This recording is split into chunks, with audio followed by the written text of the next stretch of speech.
जितना आदमी बड़ी बड़ी बातें करता है या कुछ भी कहता है, उन बातों पे उसका टिका रहना बहुत जरूरी होता है। तो मैं उतना ही बोलता हूँ जितना मेरे अंदर हिम्मत होती है, उससे फालतू नहीं बोलता हूँ। मैं समझता हूँ कि 6 महीने पहले से हमने भी ये प्रयास किया था कि बहुजन समाज 85% बहुजन समाज इकट्ठा हो, जिसके लिए हमने अखिलेश जी पे भरोसा किया कि वो इस आंदोलन को आगे बढ़ाएंगे। और 6 महीने से लगातार हमारी मुलाकातें भी हुई, सकारात्मक बातें। हमारे जो मुद्दे थे, क्योंकि आप जिसके साथ गठबंधन में जा रहे हैं, क्योंकि सरकार बनने के बाद वो तानाशाही हो जाता है, और पिछला कुछ इस तरह का कार्यकाल भी एक लंबा समय का रहा है। तो जो मुद्दे थे, जैसे प्रमोशन रिजर्वेशन का मामला, सामाजिक न्याय का मामला, बैकलॉग का मामला, सब पे बात हुई। मुस्लिम साथियों को भी उन्होंने 18-19% आरक्षण देने की बात की थी। सब चीजें बात होने के बावजूद मैं समझता हूं कि सब चीजें, क्योंकि घोषणा करना और उन पे खड़े रहना, मुझे जवाब देना है समाज को। 2 अप्रैल के मुकदमे सरकार ने लगाए, इस सरकार को रोकने का हमने तमाम तरह से प्रयास किया, और इसलिए से 2 दिन से मैं यहाँ हूं। 1 महीना 10 दिन से हमारी बातचीत चली और अंत तक पहुंची, क्योंकि पिछले 9 साल से लगातार हम बहुजन समाज के लोगों को इकट्ठा करने का काम कर रहे हैं। बड़ी मुश्किल से हम अपने लोगों के अंदर रीढ़ की हड्डी पैदा कर पाए। उनका विश्वास टूट गया था कि भाई वो आगे नहीं बढ़ पाएंगे, क्योंकि जब हमारे आंदोलन की विचारधारा बदली, जो पिछला आंदोलन था, तो तकलीफ हुई। अच्छा, इस विषय में ये भी याद दिला दूं कि आज बहन जी का जन्मदिन है, तो माननीय बहन जी को भी जो है जन्मदिन की हार्दिक बधाई। वो दीर्घायु, स्वस्थ रहें, और उनके लंबी उम्र की मैं कामना करता हूं तथागत खुद से। भरपूर प्रयास किए गए, क्योंकि हमारे लोगों का एक भरोसा है। पिछली बार जो अखिलेश जी की सरकार में हुआ, उनको ये डर है कि अगर हमारा लीडर वहां नहीं होगा तो कल जो सरकार बन जाएगी हमारे लोगों के वोट से, तो मुझे नहीं लगता कि उनपे सारे मुद्दों पे बात हो पाए, क्योंकि जो उनकी पार्टी से शेड्यूल कास्ट के लीडर जीत के जाएंगे या नहीं भी जाएंगे, वो बेचारे अपने राष्ट्रीय अध्यक्ष के प्रति खिलाफ नहीं हो सकते। पूरी जिम्मेदारी से 2 दिन यहाँ रहने के बाद, सारी पार्टी कार्यकर्ता बात करने के बाद, सारी चीजों को छोड़ के हमने तय किया कि बीजेपी को रोकना है, किसी भी कीमत पर रोकना है। हम लोग बीजेपी को सत्ता में नहीं आने देंगे, क्योंकि मैं निर्दोष होते 16 महीने जेल में रहा, 100 से ज्यादा मुकदमे। आज भी आप देख लो कि प्रेस को नहीं करने दे रहे हैं। मुख्यमंत्री खुद प्रेस करते हैं, प्रधानमंत्री मास्क उतार के घूमते हैं सारे में। तो बीजेपी ने जो 69,000 शिक्षक भर्ती घोटाले के, इन सबको रोकने के लिए हमने एक कदम बढ़ाया। सकारात्मक रही सब चीजें, लेकिन अंत समय में मुझे लगा कि अखिलेश जी को दलितों की जरूरत नहीं है। वो इस गठबंधन में दलित नेताओं को, दलित लीडरशिप को नहीं चाहते। वो चाहते हैं कि उनको दलित वोट करें, लेकिन मेरा डर ये था कि अगर दलित उनको वोट कर देंगे तो कल जो उनके ऊपर एक आरोप पिछली सरकारों में भी रहा, क्योंकि मान्यवर काशीराम साहब को मैं नेता मानता हूं, उन्होंने भरोसा करके नेताजी को मुख्यमंत्री बनाया, फिर क्या हुआ आपके सामने। इसी डर को समाज के अंदर डरता, सारे बुद्धिजीवियों ने, हमने खुद में भी चर्चा की, सब लोगों ने कहा कि आप खुल के बात कीजिए कि कल ऐसा तो नहीं कि सरकार जाने के बाद, सरकार बनने के बाद जो है हम अपने विषयों पे बात ही ना कर पाए, दलितों के साथ फिर वो शोषण हो, घर जलाए जाए, उनकी जमीन कब्जाए जाए, उनको पीटा जाए, उनको सताया जाए, महिलाओं के रेप हो, हाथरस जैसे कांड हो। और 2 दिन में निराशा हुई कि 1 महीना 10 दिन के बाद उन्होंने कल अपमानित किया। ये दुखद। अपमानित किया आपको? ये बहुजन समाज के लोगों का उन्होंने अपमान किया है। किसने सर? अखिलेश यादव ने। मुझे ये भरोसा था कि वो भी 85% बहुजन समाज के लोगों को इकट्ठा करने का प्रयास करेंगे, क्योंकि हम सब लोग भाजपा को रोकने का प्रयास कर रहे थे। मैं समय तक यहाँ पीठ के दर्द के बाद भी 2 दिन से हूँ कि किसी तरह से बात सकारात्मक हो जाए, लेकिन कल आने के बाद उन्होंने कहा था कि मैं शाम तक बताता हूं, उनका जवाब अभी तक नहीं। तो मैं समझता हूं कि वो इस गठबंधन में दलित समाज के लोगों को नहीं चाहते, जबकि बड़े पैमाने पे हमारे साथी जो हैं, जो कार्यकर्ता, जिनकी वजह से आज चंद्रशेखर यहाँ बैठे हैं, बीमार में आजाद समाज पार्टी के, उनकी ये मन था कि वो बीजेपी को रोकने के लिए इस गठबंधन का हिस्सा बने। मैंने कल ट्वीट भी किया था, आप सब लोगों ने अपने मीडिया के माध्यम से चलाया, तो मैंने कहा था कि आप अगवा हैं, आपकी जिम्मेदारी है। दलित समाज, पसमानदा समाज, खासकर दस्तकार समाज, पीड़ित समाज, वंचित समाज, पिछड़ा वर्ग के सारे नेता आपके साथ इसलिए इकट्ठा हो रहे हैं कि आप सामाजिक न्याय करेंगे। लेकिन मुझे लगता है कि अभी अखिलेश जी सामाजिक न्याय का मतलब नहीं समझ पाए। सामाजिक न्याय कहने से नहीं होता है, हम काशीराम साहब को मानने वाले लोग जिसकी इतनी संख्या बार उसकी इतनी हिस्सेदारी की बात करते हैं। तो 25-25% दलितों की हिस्सेदारी ये है कि वो उनको गठबंधन में नहीं रखना चाहते।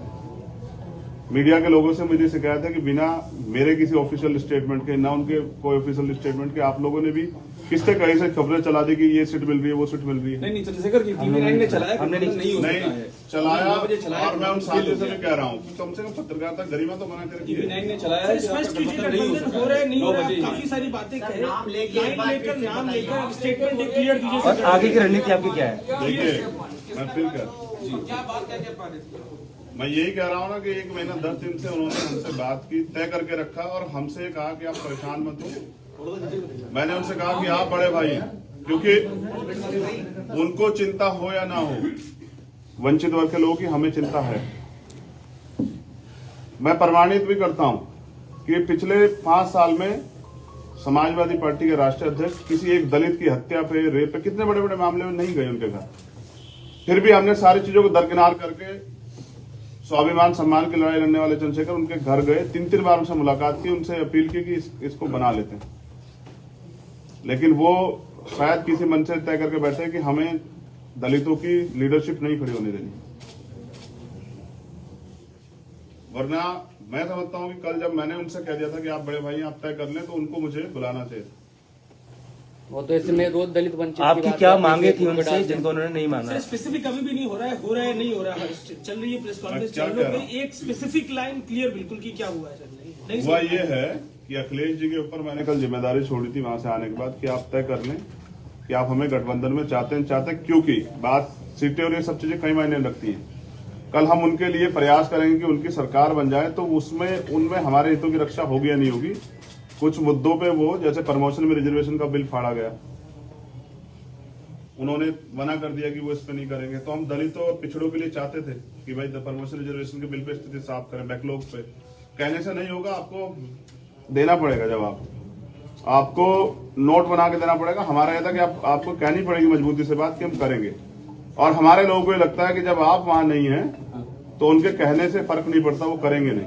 क्योंकि पिछले भी हम पे एक उदाहरण है, लंबे समय से कितने मामले हुए हैं और अखिलेश जी चुपके साबित करते हैं कि वो दलितों को, जैसे बीजेपी आज खेल कर रही है ना कि दलितों को खाना खा रही है, वो आज भी साबित कर रही है कि लोकतंत्र में जहाँ सबको बराबर की हिस्सेदारी, सम्मान है, अवसर है, वहां वो भी जिस तरह खेल कर रही है। मुख्यमंत्री कल दलितों के खाना खाने गए, तो बीजेपी जैसा ही जो है ना व्यवहार उनका कल देखने को मिला। चंद्रशेखर भाई, एक सवाल आपसे ये है चंद्रशेखर भाई, देखिए ये पहले तो ये क्लियर कर दें।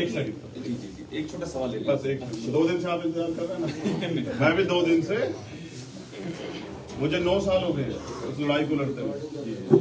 9 साल से मैं इस लड़ाई को लड़ रहा हूं और कभी भी दलित, पिछड़ों पे, आदिवासियों पे, पसमानदा पे कभी उनके हितों की रक्षा की बात होती है, चाहे CNP NRC का मामला हो। मैं पहला शख्स था जो जेल गया। नेता डर रहे थे कि मुसलमानों की लड़ाई लड़ेंगे तो यहाँ जो है दिक्कत आ जाएगी। मेरी चीजें ये है ना, जो आपने पिछले घोषणा पत्र थे आपने तो उनको तो पूरा नहीं किया, इसलिए मैं उनसे चाहता था कि वो स्टेट अपना जो है ना वो फाइनलाइज करें, मजबूती से रखें, लेकिन वो नहीं चाहते हमारे मुद्दों बात करने। तो कहने से नहीं चलेगा, तो हमने तय किया है कि अभी हम समाजवादी पार्टी के साथ गठबंधन में नहीं जा रहे।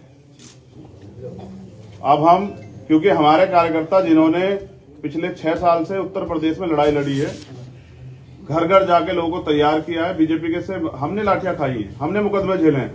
बीजेपी के खिलाफ जो है हम लोग लड़े हैं उत्तर प्रदेश में। CNP NRC का मामला हो, चाहे वो 69 शिक्षक भर्ती का मामला हो, हम सड़कों पे लड़े हैं। तो मैं समझता हूं कि अपने लोगों के हितों की रक्षा में स्वयं करनी पड़ेगी। मैं 25% दलितों के स्वाभिमान की रक्षा करने के लिए हूं, उनको मैं अपमानित करने के लिए। मैं तो मान्यवर काशीराम साहब को नेता मानता हूं ना, उनको राष्ट्रपति बनाने का अवसर मिला, बीजेपी ने कहा बना देंगे, उन्होंने छोड़ दिया। मेरी लड़ाई विधायक MP बनने की नहीं, लड़ाई सामाजिक न्याय की है। मैंने कल उनके पाले में छोड़ी थी, उनका जवाब नहीं आया। मैं मानता हूं कि वो दलितों का नेतृत्व और दलितों की हितों के मुद्दों पे बात नहीं करना चाहते। मुझे भी उम्मीद है कि मेरे बाद हो सकता है वो स्टेटमेंट देंगे, हम ये करेंगे, लेकिन हमने तो सबके देखे। प्रधानमंत्री जी भी कहते 2 करोड़ रोजगार देंगे, प्रधानमंत्री भी कहें कि जो है 15-15 लाख देंगे, ये करेंगे, वो करेंगे, लेकिन देश बेच दिया। तो बीजेपी को सत्ता से रोकने के लिए मैं चाहता था कि एक लार्जर अलायंस बन जाए, क्योंकि अगर विपक्ष में थोड़ा सा बिखरा होगा उसका फायदा बीजेपी को होगा। इसलिए मैं 2 दिन से यहाँ। अब क्या करेंगे आगे? दलित समाज के लोग, वंचित वर्ग के लोग, बहुजन समाज के लोग अपने हितों की रक्षा के लिए अपनी लड़ाई स्वयं लड़ेंगे। मैं समझता था अखिलेश जी दूरदृष्टि है, वो समझते होंगे कि लड़ाई आज की नहीं है, उत्तर प्रदेश से केंद्र का रास्ता तय होगा। लेकिन पिछली बार जिस तरह से माननीय काशीराम साहब के साथ धोखा हुआ कि उन्होंने माननीय नेताजी को मुख्यमंत्री बनाया और वो फिर ठगे से रहे कि मैं इनका वजूद बना के जो है ना अपने लोगों को कमजोर नहीं कर सकता हूं, उनके हितों की रक्षा के लिए चुप नहीं रह सकता हूं। मैं सरकार में इसलिए नहीं शामिल होना चाहता कि अभी तो सरकार बनी भी नहीं है कि मैं अपने लोगों की हत्याओं पर तमाम तरह की समस्याओं पर चुप हो जाऊं। मैं नौजवानों के बेरोजगारी के मामले चुप हो जाऊं, ये मुझसे नहीं हो। चंद्रशेखर भाई, अकेले लड़ेंगे क्या? सवाल आपसे ये है, अपने दम पे लड़ेंगे और प्रयास करेंगे जो अभी बिखरा विपक्ष है उसको एकजुट करें। अगर वो नहीं होगा तो अपने दम पे लड़ेंगे। चंद्रशेखर भाई एक सवाल आपसे ये है मेरा, कांग्रेस मायावती मैं फिर कह दूं आपसे, मैंने माननीय बहन जी सबसे पहले प्रयास किया, वो हमारी नेता बड़ी है कि उनके साथ एक गठबंधन, मैंने खूब प्रयास किया।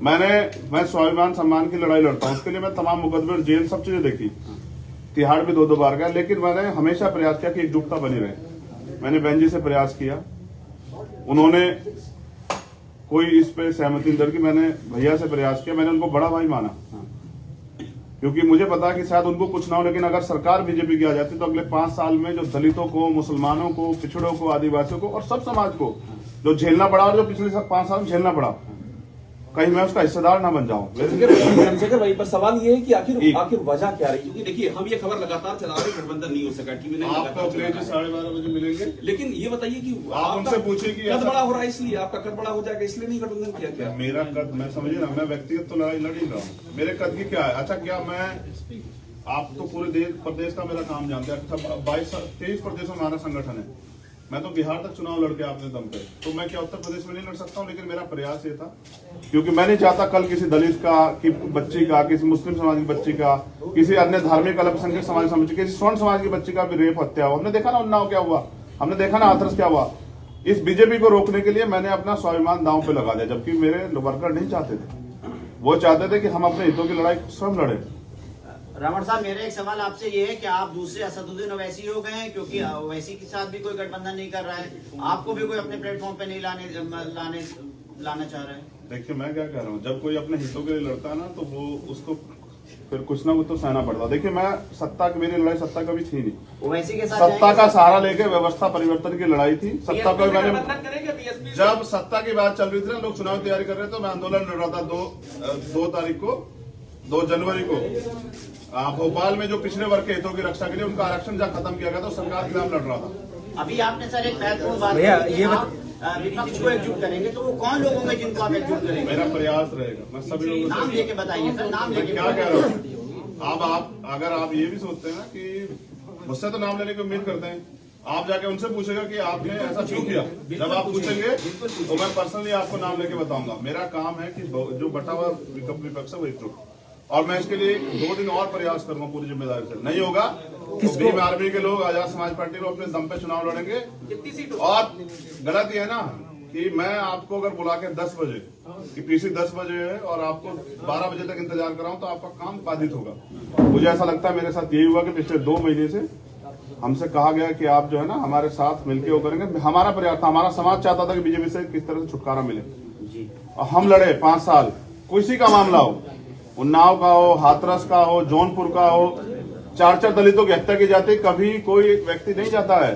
प्रयागराज में 4 दलितों के सामने 2 उसकी माँ और उस बच्ची के साथ हत्या होती है। आपने कुछ सीटों की मांग की थी क्या अखिलेश जी से? बात हिस्सेदारी की है, जिसकी इतनी संख्या बारी उसकी इतनी हिस्सेदारी। आपको 3 सीटें, चंद्रशेखर भाई आपको 3 सीटें दे रहे थे, हमारी जानकारी है, और उसमें 2 सीटें कह रहे थे आप उनके सिंबल पे लड़िए। तो मैं क्या कह रहा हूँ, ये आप उनसे पूछेगा कि दे रहे थे या नहीं दे रहे थे। आजाद भाई, TV9 का आखिरी सवाल, आजाद भाई TV9 का आखिरी सवाल ये है कि आप किसको अप्रोच करेंगे, प्रियंका जी को, बहन जी को, या फिर अगर बात नहीं बनती तो अकेले कितनी सीटों पर लड़ेंगे? मैंने कहा कि मैंने हमेशा प्रयास किया, लेकिन लड़ाई जो है ना यहाँ इस प्रदेश में महिला सुरक्षा की है, ये लड़ाई इस प्रदेश में हक अधिकार की है, लड़ाई इस देश में बुनियादी है, मुद्दों की राजनीति है। मैं धर्म और उसकी राजनीति में नहीं जाता हूँ कभी, लड़ाई मुद्दों की राजनीति और मुद्दों पे बात नहीं होती।